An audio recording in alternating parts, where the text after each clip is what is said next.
After you do all the things that I already taught you, then you take the paper from in the mache, and then you put it onto a balloon, okay? That's how you put it on. See? And then what are you going to do? And then what you do is after it dries, you pop the balloon,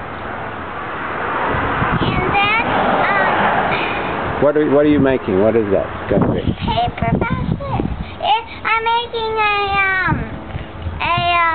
emu egg right now before my it's a bird project that I picked an emu, and we have to make this shoebox thing, diorama it's called, and I wanted to put a real, like not a real one, but like a fake egg in there, and this is how big the egg is.